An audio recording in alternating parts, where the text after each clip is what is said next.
അല്ലാഹുവിന്റെ ഹബീബിന്റെ കൂടെ ഉറക്കിലും ഉണർച്ചയിലും ജീവിതത്തിന്റെ സർവ്വ ചലന വിസ്തരണങ്ങളിലും കൂടെ ചാരം പറ്റി കടിഞ്ഞുകൂടിയ ബഹുമാനപ്പെട്ട അബൂബക്കർ സിദ്ദീഖ്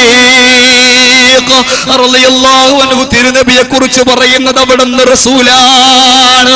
പാപത്തിന്റെ കറപുരണ്ടയാളല്ല,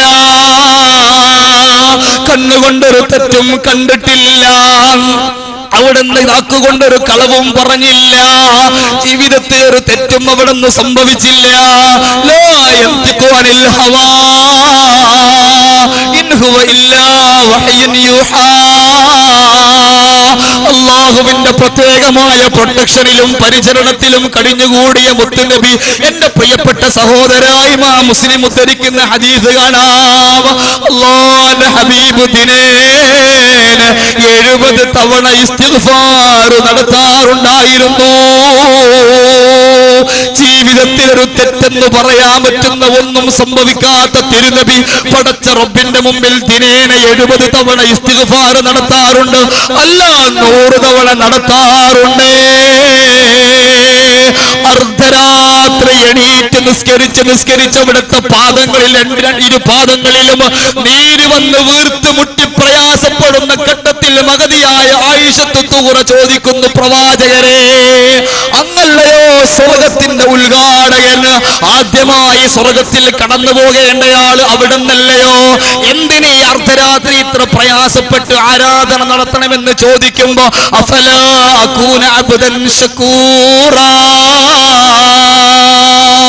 എല്ലാ പ്രൊട്ടക്ഷനും നൽകി അല്ലാഹു പരിചരിച്ച് പരിഗണിച്ച മുഹമ്മദിനിൽ മുസ്തഫ. എന്റെ പ്രിയപ്പെട്ട സഹോദര, നമ്മുടെ ഇന്നത്തെ സദസ്സ് നമുക്ക് മുതലാവണമോ? ആ തിരുനബി അർദ്ധരാത്രി എണീറ്റ് ഇരു പാദങ്ങളിലും നീര് വന്ന് വീർത്തുമുട്ടി പ്രയാസപ്പെടുന്നവരെ ഇബാദത്ത് ചെയ്ത് കഷ്ടപ്പെട്ടു ജീവിച്ചെങ്കിൽ, എല്ലാ ദിവസവും 100 തവണയും 70 തവണയും ഒക്കെ ഇസ്തിഗ്ഫാർ ചൊല്ലിയെങ്കിൽ, ജീവിതത്തിന്റെ വിലപ്പെട്ട ആയുസിന്റെ പ്രധാനപ്പെട്ട സമയം നേരം വെളുത്ത് വൈകുന്നേരം വരെ 100,000 സാമ്പത്തിക സമ്പാദനത്തിന്റെ വ്യത്യസ്ത മേഖലകളിലൂടെ കടന്നു പോകുമ്പോ എന്തേ അല്ലാഹുവിനെ ഇബാദത്ത് ചെയ്യാൻ, പടച്ച റബ്ബിനെ ഓർത്ത് ഒരു ദിവസം ഒരു 100 ഇസ്തിഗ്ഫാർ ചൊല്ലാൻ എന്തേ നമുക്ക് സമയമില്ലാതെ പോയത്? അതിന് നമ്മൾ തയ്യാറാവാത്തത് കൊണ്ട്, അല്ലാഹുവിനോട് പൊറുക്കലിനെ തേടാൻ നമ്മൾ തയ്യാറാവാത്തത് കൊണ്ട്, അല്ലാഹുവിനോട് ദുആ ചെയ്യാൻ നമ്മൾ തയ്യാറാവാത്തത് കൊണ്ട്, അല്ലാഹുവിനെ പരിഗണിക്കേണ്ടതുപോലെ പരിഗണിക്കുവാൻ നമ്മൾ തയ്യാറാവാത്തത് കൊണ്ട് അല്ലാഹുവിന്റെ പരീക്ഷണം നമ്മിലേക്ക് വരികയാണ്. വിശുദ്ധ ഖുർആനല്ലേ ഹസൻ ബസരി തങ്ങൾ പാരായണം ചെയ്തത്? ഇസ്തഗ്ഫിറൂ റബ്ബക്കും ഇന്നഹു കാന ഗഫാറ യുർസിലുസ് സമാ അലൈക്കും മിദ്റാറാ. ഇഷ്ടാനുസരണം നിങ്ങൾക്ക് വേണ്ട വെള്ളം ആവോളം ആകാശ ലോകത്ത് നിന്ന് അല്ലാഹു വർഷിച്ചു തരുമെന്ന് വിശുദ്ധ ഖുർആനാണ് പറയുന്നത്. വയുംദിദുകും ബിഅംവാലിൻ വബനീൻ. നിങ്ങൾ മക്കളില്ലാതെ പ്രയാസപ്പെടേണ്ടതില്ല, സാമ്പത്തികമായ പ്രാരാബ്ധം കൊണ്ട് ബുദ്ധിമുട്ടേണ്ടതില്ല. നിങ്ങളുടെ ജീവിതത്തിന് ആവശ്യമുള്ള ഐശ്വര്യത്തിന് വേണ്ട പണം അല്ലാഹു നിങ്ങൾക്ക് എത്തിച്ചു തരും. നിങ്ങളുടെ കണ്ണിന് കുളിർമയാകുന്ന സന്താനങ്ങളെ അല്ലാഹു നിങ്ങൾക്ക് നൽകും. വയജ്അൽ ലക്കും ജന്നാത്തിൻ വഅൻഹാറാ. എല്ലാ അർത്ഥത്തിലുള്ള സുഖങ്ങളും സൗകര്യങ്ങളും സംവിധാനങ്ങളും യജമാനനായ റബ്ബ് നിങ്ങൾക്ക് ഒരുക്കി തരുമെന്ന് വിശുദ്ധ ഖുർആനിന്റെ വചനമോദിയിട്ട് ഹസൻ ബസരി തങ്ങൾ ആ 3 മനുഷ്യരെ പറഞ്ഞു സമാധാനിപ്പിച്ച് പിരിച്ചുവിട്ടെങ്കിൽ, എന്റെ പ്രിയപ്പെട്ട സഹോദരന്മാരെ, ഈ ശബ്ദം ശ്രവിക്കുന്ന പ്രിയമുള്ള കൂട്ടുകാരെ, ഇസ്തിഗ്ഫാർ ചൊല്ലാൻ നമ്മൾ സമയം കണ്ടെത്തണം. അല്ലാഹുവിനോട് ദുആ ചെയ്യാൻ നമ്മൾ സമയം കണ്ടെത്തണം. എന്തേ പടച്ച റബ്ബിനോടൊന്ന് പൊട്ടി പ്രാർത്ഥിക്കുവാൻ നമുക്ക് പ്രയാസം വരുന്നത്? എന്തുകൊണ്ടാ നിസ്കാരത്തിന് നമുക്ക് അലസത വരുന്നത്? എന്തുകൊണ്ടാ സുന്നത്ത് നിസ്കാരത്തിന് നമുക്ക് അലസത വരുന്നത്? തിരക്ക് പിടിച്ച ബിസിനസിന്റെ ചൂടേറിയ തിരക്കിനിടയിൽ ഓടി വന്നിട്ട് 4 റക്അത്ത് ളുഹർ നിസ്കരിച്ച് അവിടെ വെച്ചൊരു 3 ഇസ്തിഗ്ഫാർ പോലും പറയാൻ സമയമില്ലാതെ കടന്നു വന്ന മൊബൈൽ ഫോൺ അറ്റൻഡ് ചെയ്തുകൊണ്ട് പള്ളിയുടെ അകത്തുനിന്ന് നേരെ കടയിലേക്ക് തിരിച്ചോടുമ്പോൾ, പ്രിയപ്പെട്ട ചെറുപ്പക്കാരായി പള്ളിയുടെ സ്റ്റെപ്പ് ഇറങ്ങി കടയിലേക്ക് നമ്മൾ കാലെടുത്ത് വെക്കുമെന്ന് പറയാൻ എന്തു ധൈര്യമാണ് നമ്മുടെ കയ്യിലുള്ളത്. അല്ലാഹു നമുക്ക് ആയുസ് നീട്ടിത്തരട്ടെ. എന്റെ പ്രിയപ്പെട്ട കരളിന്റെ കഷ്ണങ്ങളായ ചെറുപ്പക്കാരോട് ഞാൻ അവസാനിപ്പിക്കുന്നു. ഞാൻ ഓർമ്മപ്പെടുത്തുന്നത്, അല്ലാഹുവാണ് എല്ലാം നമുക്ക് അനുവദിച്ചു തന്നത്. നമുക്ക് തന്ന ആരോഗ്യം അല്ലാഹു തന്നതാണ്. നമുക്ക് ജീവിക്കുവാനുള്ള ആയുസ് അല്ലാഹു നൽകുന്നതാണ്. നമുക്ക് വേണ്ട എല്ലാ സുഖങ്ങളും സൗകര്യങ്ങളും സംവിധാനങ്ങളും അല്ലാഹു സംവിധാനിച്ചു തന്നിട്ടുള്ളതാണ്. ഇതെടുത്തു മാറ്റണമെന്ന് അല്ലാഹു തീരുമാനിച്ചാൽ നിഷ്പ്രയാസമല്ലേ? എത്ര പെട്ടെന്നാണ് എന്റെ പ്രിയപ്പെട്ട സഹോദരികളെ ഇത് ഒഴിവാക്കാൻ അല്ലാഹുവിന് പ്രയാസമില്ലല്ലോ. എത്ര വേഗത്തിലാണ് അല്ലാഹുവിന് ഇത് ഒഴിവാക്കാൻ വല്ല വിഷയവുമുണ്ടോ? ഒരു ചെങ്ങണ്ണ് വന്നു, അത് മൂർജിച്ചു, വർദ്ധിച്ചു, ഔഷധം മാറിക്കഴിച്ചു, അല്ലെങ്കിൽ കണ്ണിലൊഴിച്ച മരുന്ന് മാറിപ്പോയി, അല്പം വീര്യം കൂടിപ്പോയി, കണ്ണിന്റെ കാഴ്ച നഷ്ടപ്പെട്ടു എന്ന് നമ്മൾ അറിയാറില്ലേ? എന്റെ പ്രിയപ്പെട്ട സഹോദരന്മാരെ, നമ്മൾ ആലോചിക്കണം, എല്ലാം അല്ലാഹുവിന്റെ തീരുമാനമാണ്. പ്രഭാത സമയത്ത് എണീറ്റിട്ട് സുബഹി നിസ്കരിച്ച് പുറത്തിറങ്ങുമ്പോ നമ്മുടെ ഇന്നത്തെ ദിവസത്തിന്റെ സമാപനത്തെ കുറിച്ച് പറയാൻ നമുക്ക് ധൈര്യമില്ല. അതുകൊണ്ട് നമ്മൾ നല്ല അല്ലാഹുവിനെ പേടിച്ചു ജീവിച്ച് അവനെ കുറിച്ച് ആലോചിച്ച് എല്ലാ സമയത്തും അവനെ കുറിച്ച് ചിന്തിച്ചുകൊണ്ട് വേണം നമ്മൾ ജീവിക്കുവാൻ. നമ്മുടെ കണ്ണിൽ നിന്ന് അല്ലാഹുവിനെ ഓർത്തിട്ട് കണ്ണീര് വരണം ചെറുപ്പക്കാരാ. നമ്മുടെ ദുനിയാവ് നമുക്ക് സുഖലബ്ധിയാവണം. നമ്മുടെ പരലോകം നമുക്ക് അതിലേറെ സന്തോഷമാവണം. പരലോകമാകുന്ന ഏറ്റവും വിലപിടിപ്പുള്ള ഒരു ഭവനം നഷ്ടപ്പെടുത്തിയിട്ട് നമ്മുടെ ദുനിയാവ് സംരക്ഷിക്കേണ്ടതില്ലല്ലോ. അതുകൊണ്ട് നമ്മൾ ഗൗരവപൂർവ്വം ആലോചിക്കണം. നമ്മൾ സമ്പാദിക്കുന്ന സമ്പാദം 100% അല്ലാഹു പൊരുത്തപ്പെട്ടതാവണം. നമ്മൾ ചെലവഴിക്കുന്നത് അല്ലാഹു പൊരുത്തപ്പെട്ട മാർഗത്തിലാവണം. നമ്മുടെ ആരോഗ്യം വിനിയോഗിക്കുന്നത് അല്ലാഹു ഇഷ്ടപ്പെട്ട രൂപത്തിലാവണം. നമ്മുടെ സമയം നമ്മൾ ചെലവഴിക്കുന്നത് അല്ലാഹു ഇഷ്ടപ്പെട്ട രൂപത്തിലാവണം. നമ്മുടെ സമയവും നമ്മുടെ ആയുസ്സും നമ്മുടെ ആരോഗ്യവും നമ്മുടെ സമ്പത്തും എല്ലാം അല്ലാഹു അംഗീകരിക്കുന്ന പൊരുത്തപ്പെടുന്ന മാർഗത്തിലല്ലാതെ ഒരു നിമിഷം പോലും ചെലവഴിക്കല്ല. പടച്ചുറപ്പിനോട് നമ്മൾ നിരന്തരം ദുആ ചെയ്യണം. അല്ലാഹുവിനോട് നമ്മൾ നിരന്തരം ദുആ ചെയ്യണം. എത്ര പേടിച്ചാണ് നമ്മുടെ മുൻഗാമികളായ മഹാന്മാരൊക്കെ ജീവിച്ചു പോയത്. സ്വഹാബുൽ ബദർ അടക്കമുള്ള സ്വഹാബത്ത്, അവരുടെ ഒക്കെ ജീവിതത്തെ എത്ര പ്രയാസപ്പെട്ടുകൊണ്ടാണ് അവർക്ക് നിയന്ത്രിച്ചു പോയത്. എന്റെ പ്രിയപ്പെട്ട സഹോദരന്മാരെ, നമ്മൾ അറിയണം, ബഹുമാനപ്പെട്ട സിദ്ദീഖുൽ അക്ബർ റളിയല്ലാഹു അൻഹു ഇസ്ലാമിക ഖിലാഫത്തിന്റെ ഒന്നാമത്തെ ഭരണാധികാരിയാണ് ബഹുമാനപ്പെട്ട അബൂബക്കർ സിദ്ദീഖ് തങ്ങൾ. അല്ലാഹുവിന്റെ ഹബീബിന്റെ കൂടെ നേരത്തെ ഞാൻ സൂചിപ്പിച്ചതുപോലെ ജീവിതത്തിന്റെ മുഴു സമയവും പുന്നാര ഹബീബിന് വേണ്ടി ചെലവഴിച്ചു. നബി സല്ലല്ലാഹു അലൈഹി വസല്ലം തങ്ങൾ മദീനത്തെ പള്ളിയിൽ പ്രസംഗം നടത്തിക്കൊണ്ടിരിക്കുന്നു. ഈ പള്ളി ഒന്ന് വികസിപ്പിക്കണം, ഈ പള്ളി ഒന്ന് വികസിപ്പിക്കണം. ഇന്നലെ പ്രസംഗിച്ചു, ഈ പള്ളി ഒന്ന് വികസിപ്പിക്കണം. അതിനാവശ്യമുള്ള പണിക്ക് വേണ്ടുന്ന വിഭവങ്ങൾ തയ്യാറാക്കുവാനും പണിക്കൂലി കൊടുക്കുവാനും ആവശ്യമുള്ള സമ്പത്ത് വേണം. സ്വഹാബത്തിന്റെ കൂട്ടത്തിൽ നിന്ന് തരാൻ പറ്റുന്നവരാരാണ്? പ്രിയപ്പെട്ട സഹോദരന്മാരെ, മടിച്ചു നിന്നില്ല. ഒന്നാമത് കൈ ഉയർത്തുന്നു അബൂബക്കർ സിദ്ദീഖ്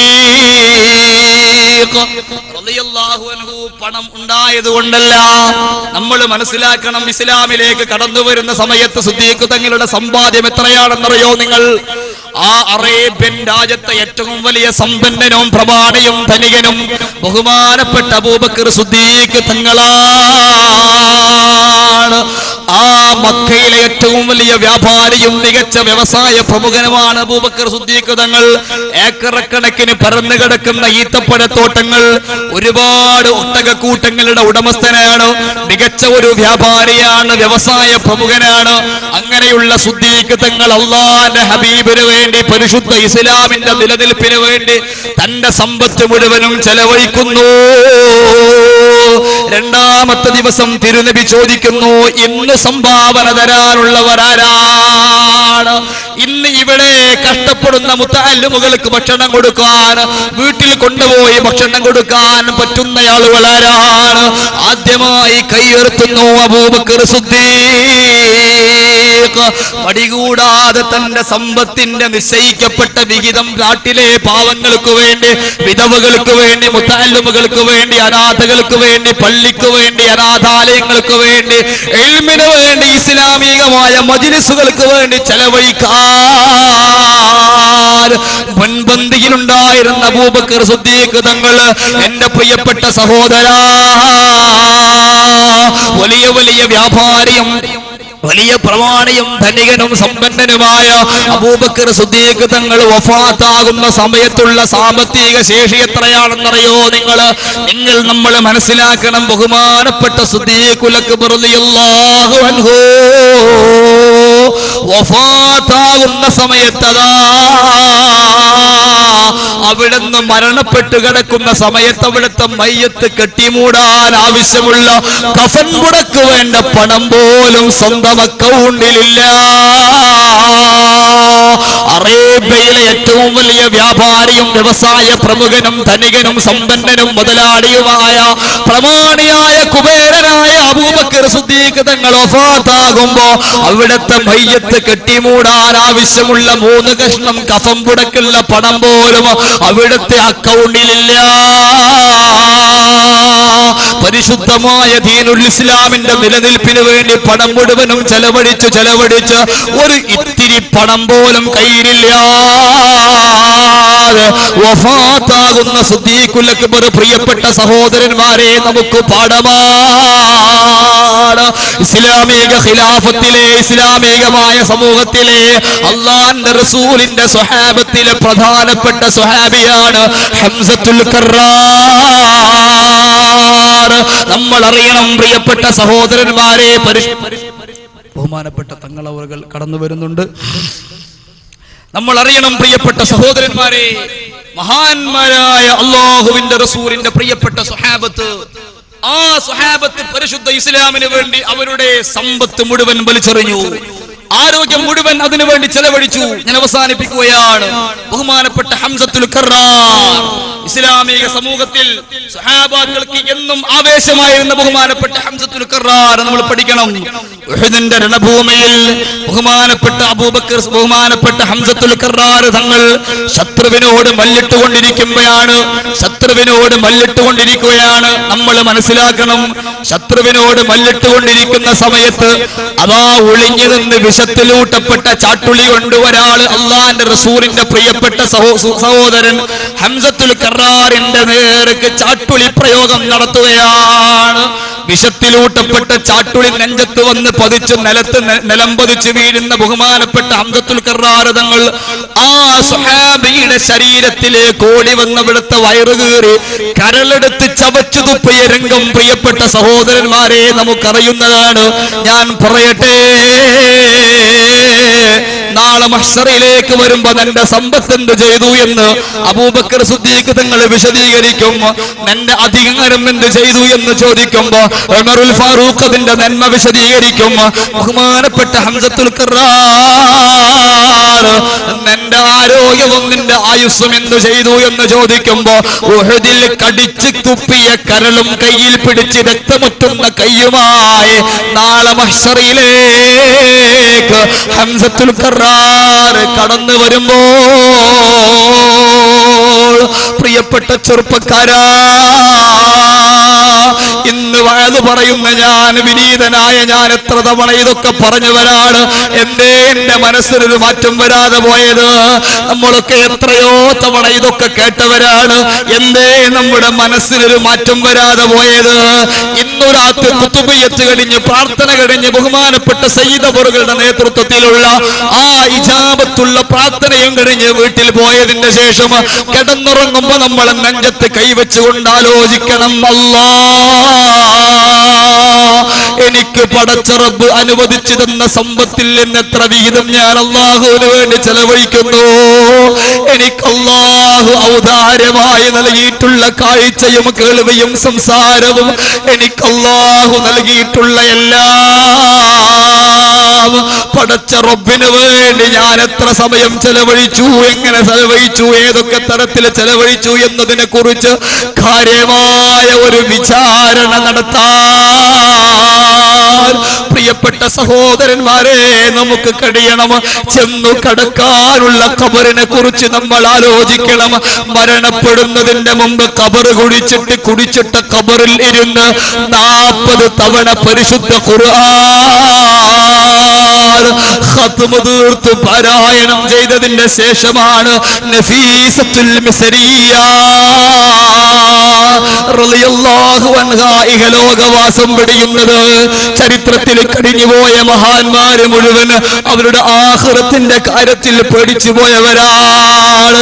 ബഹുമാനപ്പെട്ട അലി ഇബ്നു അബീ ത്വാലിബ് റളിയല്ലാഹു അൻഹു നബി സല്ലല്ലാഹു അലൈഹി വസല്ലമ തങ്ങൾ തന്റെ മകളെ വിവാഹം ചെയ്തു കൊടുക്കാൻ തെരഞ്ഞെടുത്ത യോഗ്യനായ ഭർത്താവാണ്. അന മദീനത്തുൽ ഇൽമി വ അലിയും ബാബുഹാ, വിജ്ഞാനത്തിന്റെ നഗരമാകുന്ന എന്നിലേക്ക് കടന്നു വരാനുള്ള കവാടമാണ് അലി തങ്ങൾ എന്ന് നബി സല്ലല്ലാഹു അലൈഹി വസല്ലമ തങ്ങൾ പഠിപ്പിച്ചില്ലേ? ഹിജ്റയുടെ പലായനത്തിന് വേണ്ടി ഒരുങ്ങുമ്പോ അലി തങ്ങളെ വിളിച്ചു വരുത്തി സ്വന്തം വിരുപ്പിൽ കിടത്തിയിട്ടല്ലേ പുന്നാര ഹബീബ് യാത്ര തിരിച്ചത്. അത്രമാത്രം നബി സല്ലല്ലാഹു അലൈഹി വസല്ലമ തങ്ങളോടൊട്ടി ചേർന്ന ആ ബഹുമാനപ്പെട്ട അലി ഇബ്നു അബീ ത്വാലിബ് റളിയല്ലാഹു അൻഹു ജീവിതത്തിൽ വലിയ സൂക്ഷ്മത പുലർത്തിയ ആളാണ്. അല്ലാഹുവിന്റെ റസൂലിന്റെ സ്വഹാബിയല്ലേ? നബി സല്ലല്ലാഹു അലൈഹി വസല്ലമ തങ്ങൾ 10 പേർക്ക് സ്വർഗ്ഗമുണ്ടെന്ന് ഈ ലോകത്ത് വെച്ചുകൊണ്ട് തന്നെ സന്തോഷ വാർത്ത അറിയിച്ച 4 ഖുലഫാഉർ റാഷിദീങ്ങളടക്കം ഞാൻ അവസാനിപ്പിക്കുന്നു. ബഹുമാനപ്പെട്ട ഉസ്താദ് അവറുകൾ എത്തിക്കഴിഞ്ഞു. എന്റെ പ്രിയപ്പെട്ട സഹോദരന്മാരെ, ഇബാദി ഇലാഹി അബ്ദുക്കൽ ആസി അതാകാ മുഖിറം ബിദ്ദുനൂബി വഖദ്ദാകാ. അല്ലാഹുവേ, പാപങ്ങളുടെ കുമ്പാരവും പേറി സാധുവായ അലി നിന്റെ മുമ്പിൽ ഇതാ വന്നു നിൽക്കുന്നു. ചോദിക്കാൻ ഞാൻ യോഗ്യനായതുകൊണ്ടല്ല, പുറത്തു തന്നാൽ നിന്റെ കാരുണ്യവും നിന്റെ സ്നേഹവും നിന്റെ വാത്സല്യവും നിന്റെ ഔദാര്യവുമാണ്. പാപത്തിന്റെ മലവേറി നിന്റെ മുന്നിൽ പ്രത്യക്ഷപ്പെട്ടിരിക്കുന്ന വിനീതനായ ഈ ദാസന് അവിടുന്ന് കനിയണേ. ഇരുളിന്റെ കൂരാക്കൂരിരുട്ടിൽ ഇരുളിന്റെ മറവിൽ നിന്നുകൊണ്ട് അല്ലാഹുവിലേക്ക് ഇരു നയനങ്ങളും നിറച്ചുകൊണ്ട് കണ്ണീരൊലിപ്പിച്ച് കരഞ്ഞു ദുആ ചെയ്തതാരാ? ഇസ്ലാമിക ഖിലാഫത്തിന്റെ 4ാമത്തെ ഭരണാധികാരി സയ്യിദുനാ അലി ഇബ്നു അബീ ത്വാലിബ്. ആ മഹാന്മാരായ സാദാത്തുക്കളും സ്വഹാബത്തും ഔലിയാക്കളും ഒക്കെ കടന്നുപോയ പാതയിലൂടെ നമ്മുടെ ജീവിതത്തെ സുഗമമാക്കി മുന്നോട്ട് കൊണ്ടുപോകാൻ പ്രിയപ്പെട്ട സഹോദരന്മാരെ നമുക്ക് സാധിക്കണം. അല്ലാഹു നമുക്കതിന് തൗഫീഖ് നൽകുമാറാവട്ടെ. അൽഹംദുലില്ലാഹ്, അത്തരത്തിലുള്ള ആത്മീയമായ പുരോഗതിക്കും അഭിവൃദ്ധിക്കും ഒക്കെ ഉതകുന്ന മനോഹരമായ ഒരു മജ്ലിസാണ് നമ്മുടെ ഈ ഖുതുബിയത്തിന്റെ സദസ്സ്. ബഹുമാനപ്പെട്ട സയ്യിദ് അവറുകളുടെ നേതൃത്വത്തിൽ വർഷങ്ങളായി നടക്കുന്ന ഈ മഹനീയമായ മജ്ലിസ് ഞാൻ അറിഞ്ഞെടുത്തോളം ഏറ്റവും വലിയൊരു സന്തോഷകരമായ സംഭവം എന്താണെന്ന് വെച്ചാൽ, സാധാരണ നടക്കാറുള്ള മജ്ലിസുകളിലേക്കൊക്കെ വലിയ സംഭാവനകളും നേർച്ചകളും ഒക്കെ നേരത്തെ ചെയ്യുന്ന ഒരു രീതി ഉണ്ടാവാറുണ്ട്. നല്ല സംഭവമാണ്. അതേസമയത്ത് ഈ മജ്ലിസിന്റെ ഒരു പ്രത്യേകത, അല്ലാഹു ഖിയാമത്ത് നാൾ വരെ ഈ മജ്ലിസിന്റെ അഭിവൃദ്ധിയിലും പുണ്യത്തിലും നിലനിർത്തുമാറാവട്ടെ. ബഹുമാനപ്പെട്ട ഉസ്താദ് അവറുകൾ നിർത്തി പറയുകയല്ല. അതേസമയത്ത് ധാരാളം ആളുകൾ കുട്ടികളില്ലാതെ വിഷമിക്കുന്നവർ, കുട്ടികളുണ്ടായതിന്റെ ശേഷം, അതുപോലെ തന്നെ രോഗങ്ങൾ മാറിയതിന്റെ ശേഷം, വിവാഹപ്രായമെത്തിയ ആളുകൾ കല്യാണം ശരിയായതിന്റെ ശേഷം, ഉദ്ദേശങ്ങൾ പൂർത്തിയായതിന്റെ ശേഷം മാത്രം നേർച്ചയാക്കപ്പെടുകയും അതിൽ സന്തോഷിക്കുകയും ചെയ്യുന്ന വലിയ ഒരു ആത്മീയതയുടെ മാധുര്യം ഈ മഹത്തായ മജ്ലിസിൽ കാണുന്നുണ്ട്. അല്ലാഹു നിലനിർത്തുമാറാവട്ടെ. എന്റെ പ്രിയപ്പെട്ട സഹോദരന്മാരോട് ഞാൻ അവസാനിപ്പിക്കുന്നു. നമ്മൾ ആകെ പറഞ്ഞതിന്റെ ആകെ തുകയും അതാണ്. നമ്മുടെ ജീവിതത്തെ പാടെ മാറ്റി മറിച്ച് ആത്മീയതയിലേക്ക് തിരിച്ചുവിടുന്നിടത്ത്, മഹാന്മാരുമായി ബന്ധിക്കുന്നിടത്ത്, ദിക്റുകൾ ചെല്ലുന്നിടത്ത് നമ്മുടെ ദുനിയാവ് സുരക്ഷിതമാണ്, നമ്മുടെ പരലോകത്ത് വെളിച്ചമാണ്. അള്ളാഹു നമുക്കത് നൽകുമാറാവട്ടെ എന്ന് ദുആ ചെയ്തുകൊണ്ട് നിങ്ങൾ എല്ലാവരും വിനീതനായ എനിക്ക് വേണ്ടി കുടുംബത്തിന് വേണ്ടി പ്രത്യേകം ദുആ ചെയ്യണമെന്ന് ഓർമ്മപ്പെടുത്തി. വൈകി പോയിട്ടുണ്ടെങ്കിൽ ക്ഷമിക്കണം. അസ്സലാമു അലൈക്കും വറഹ്മത്തുള്ളാഹി.